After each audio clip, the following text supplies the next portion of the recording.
Bonsoir à toutes et à tous, bienvenue sur streetbuzz.be. Aujourd'hui, je suis avec Harry Rosselmack. Harry, bonsoir. Bonsoir. Mais écoute, là nous sommes au saut complice de Bayla. Mais comment as-tu trouvé l'événement? Beaucoup de complicité, il porte bien son nom ce rendez-vous. Une audience très attentive et avec des questions extrêmement pertinentes. C'est bien quand on fait ce genre d'intervention d'avoir l'impression d'avoir vraiment fait passer des choses. Et c'est l'impression que j'ai sur le moment. Alors on va prendre un petit temps peut-être pour échanger un peu avec les gens qui étaient dans la salle. Mais c'était un bon moment. Et comme je le disais, j'aime l'esprit belge. J'aime cette simplicité, cette authenticité, le fait de pas jouer trop de rôles.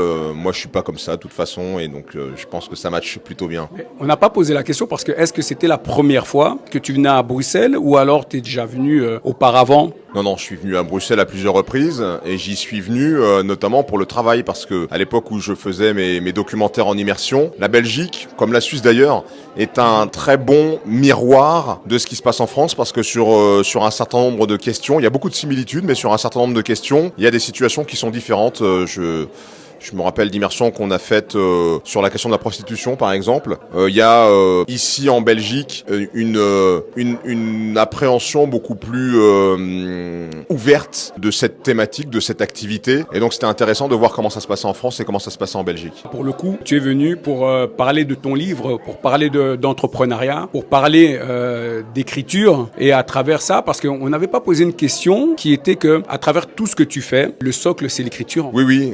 Pour moi, les mots sont hyper importants. Encore une fois, comme je le disais tout à l'heure, ce sont vraiment des briques qui permettent de construire des univers. Alors des univers fantasmés comme dans un livre, mais aussi tous mes projets entrepreneuriaux, ça commence par le fait de me poser et par le fait d'écrire. Pour moi, l'écriture, c'est fondateur. C'est fondateur de ce que je fais. C'est le cas aussi dans le journalisme, évidemment. Et donc, je pense que c'est le lien avec tout ce que j'entreprends, c'est que ça commence par moi et aujourd'hui mon clavier d'ordinateur. Et à quand les prochaines productions? Très bientôt, j'espère. Je suis en développement avec ma société HTO Productions de plusieurs projets documentaires mais aussi de fiction auxquels je tiens beaucoup et on avance. C'est pas facile et s'il y a un message peut-être à partager avec les gens qui regardent, c'est que rien n'est facile. On a l'impression que pour des gens qui ont réussi quelque chose, c'est plus simple, mais je peux vous assurer que c'est pas plus simple. Moi, j'ai cette société de production depuis 2013. Ça fait bientôt 9 ans et on se bat toujours pour s'imposer en tant que producteur, en tant que créateur de contenu et je le fais avec mes amis, avec mes collaborateurs et on avance et on va réussir. Et je voulais dire un petit mot sur Fracture parce que c'est très important aussi, c'est un film qui te tient à cœur. D'ailleurs que les gens peuvent encore retrouver, revoir. Oui, c'est un film qu'on peut voir sur YouTube en payant et c'est vrai que c'est pour moi ce que j'ai fait professionnellement de plus complexe, de plus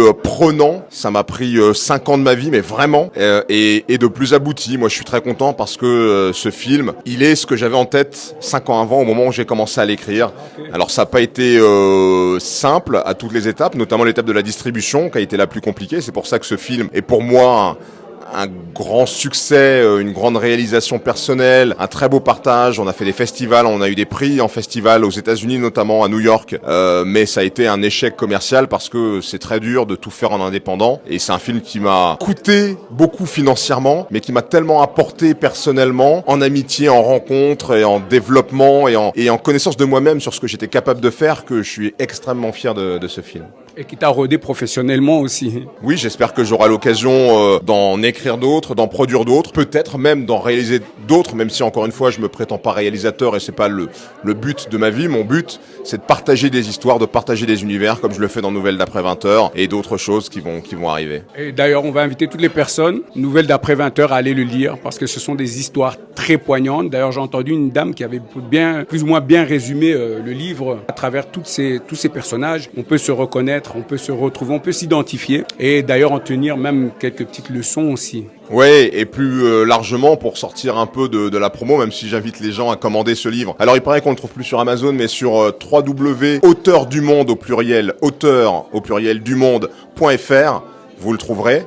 Vous pouvez le commander sur le site, qui est celui de mon éditeur. Mais j'ai envie de dire plus généralement, lire, c'est important. Quel que soit ce que vous lisez, il faut lire parce que la vérité profonde des choses se trouve dans les livres. C'est pas tellement à la télévision ou sur les plateformes, il y a plein de choses intéressantes, mais la vérité profonde se trouve dans les livres. Et donc c'est hyper important de lire, c'est quelque chose qu'on ne fait plus suffisamment. Et même moi, je suis obligé de me battre contre le temps, contre les occupations diverses et variées, contre les écrans qui envahissent nos vies, pour prendre du temps, pour se poser et pour lire. C'est très important. Voilà, mais en tout cas, Harry, moi je suis heureux de t'avoir reçu ici déjà sur streetbuzz.be. Et moi aussi sur Et inviter toutes les personnes à te suivre et encore te suivre parce que voilà, pour nous, tu es une source d'inspiration et on continue le combat de faire en sorte qu'il y ait cette diversité qui puisse continuer à envahir les écrans, à envahir les entreprises et à créer et à innover. Ouais, et pour revenir sur la source d'inspiration, je crois que l'inspiration, elle est partout, elle est en chacun d'entre nous. Moi, je suis quotidiennement inspiré par des rencontres que je fais et je pense que c'est bien de s'inspirer les uns les autres. Donc, continuons à faire circuler tout ça et ça nous aidera à grandir. Et ceux qui comprennent pas, ceux qui persistent à s'enfermer,